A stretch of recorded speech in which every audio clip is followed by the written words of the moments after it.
In air. Looking back, we grew up in Minnesota. We're in Minnesota. There's a rule here. It's illegal to have fireworks. Illegal. We cannot have them. If something is illegal, my dad can find loopholes. You really want it more. We drive to South Dakota. About 4-hour trip. We cross over the creek there. We had one thing on our mind. Just one thing, the bombs. Fireworks. We crossed the border, and there's already bomb sellers. A lot of fireworks shops and tents. We go in the tent. We go in and they'd be just lined with fireworks. Black cats, bottle rockets, anything you want. Bombs. Black bombs with a bomb cord. Everything.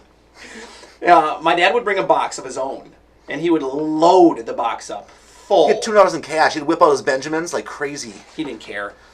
Got in the car going back, though. You'd be very careful because the coppers were sitting there ready to arrest you. My mom would wear a skirt that day. She'd hide the fireworks under her skirt. She did. All right, so we'd get there, we'd get home, and that was July 3rd. The next day was July 4th, and my neighborhood kids and their parents, they had everybody, and they had very small little fireworks, and they did it undercover, and they would light off these little fireworks. Like these little black snakes that would just snake out of them. I mean, those how things boring. Smelled bad. My dad would sit back quietly and just wait. He'd wait. And the time would be for the deaf firework display. Yeah, he'd go into the house. The earth would shake. He'd grab the box of fireworks and he'd start with a whole brick of black cats and light them up. It's crazy. It was crazy. Hearing families would watch in awe. Everybody couldn't believe it. Shock and awe, Jerry. The neighbor dad would cover the ears and the eyes of the kids. No, I'm scared.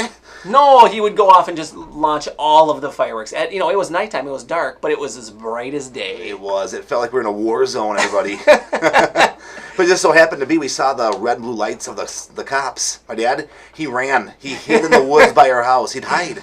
He's hiding out and peeking. The cops said, "Whose fireworks are these?" Yep. The guy said, "This deaf guy." And the police said, "This is obviously a deaf person's firework display. Obviously." Yep. Where's the deaf guy? Where's the deaf guy? He got ratted out. He's over there in the woods. My dad started running from the cops. Hey, cop, you can't get me. He even teased my dad. Tease him, daddy. My daddy went to jail that night. But you know what? It was worth it for the memories.